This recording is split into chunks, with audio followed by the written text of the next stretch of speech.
कांग्रेस इस वक्त बड़ी मुसीबत से जूझ रही है। मध्य प्रदेश में ज्योतिरादित्य सिंधिया पार्टी छोड़कर चले गए, तो वहीं राजस्थान में सचिन पायलट और गहलोत का झगड़ा चल रहा है। इन सब के बीच अब पार्टी की कलह खुलकर सोशल मीडिया पर आ गई है। कांग्रेस के वरिष्ठ नेता मनीष तिवारी से लेकर युवा नेता मिलिंद देवड़ा तक सभी कांग्रेस की हालत पर मंथन कर रहे हैं।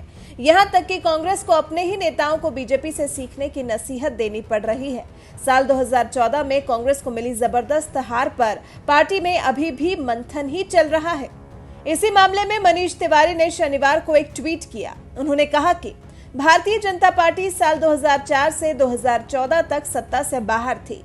एक बार भी उन्होंने कभी वाजपेयी या उनकी सरकार को दोषी नहीं ठहराया, लेकिन कांग्रेस में दुर्भाग्य से कुछ बीमार विकृत लोग एनडीए और बीजेपी से लड़ने के बजाय डॉक्टर मनमोहन सिंह पर निशाना साध रहे हैं।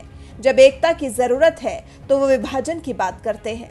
पूर्व केंद्रीय मंत्री मनीष तिवारी के इसी बयान का समर्थन करते हुए महाराष्ट्र कांग्रेस के नेता मिलिंद देवड़ा ने भी कहा कि आपने सही कहा। साल 2014 में मनमोहन सिंह ने जब पद छोड़ा था तब उन्होंने कहा था कि इतिहास मेरे प्रति ज्यादा दयालु होगा। हमने कभी सोचा नहीं था कि उनकी ही पार्टी के कुछ लोग उनकी वर्षों की सेवा को खारिज कर देंगे और उनकी छवि को नुकसान पहुंचाएंगे, वो भी उनके रहते हुए। इन दोनों नेताओं की बयानबाजी बता रही है कि कांग्रेस पार्टी में पूर्व पीएम मनमोहन सिंह की क्या स्थिति हो गई है। पार्टी के नेता उन्हीं पर सवाल उठाने लगे हैं। दरअसल हाल ही में कांग्रेस अध्यक्ष सोनिया गांधी ने कांग्रेस के सभी राज्यसभा सांसदों की बैठक बुलाई थी।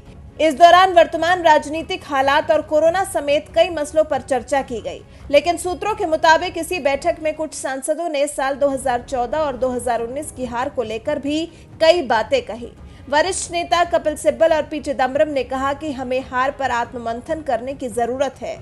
वहीं नवनिर्वाचित राज्यसभा सांसद राजीव सातव ने कहा कि आत्ममंथन की शुरुआत हमें पहले अपने घर से करनी चाहिए।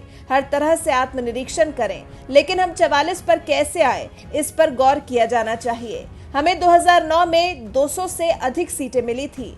आप आत्ममंथन करने को कह रहे हैं। हम सभी मंत्री थे। सच कहूं तो देखा जाना चाहिए कि आप कहां असफल रहे, खास तौर पर यूपीए 2 के दौरान। नए सांसद बने राजीव सातव के इन्हीं बयानों के बाद पार्टी में जबरदस्त बयानबाजी चल रही है।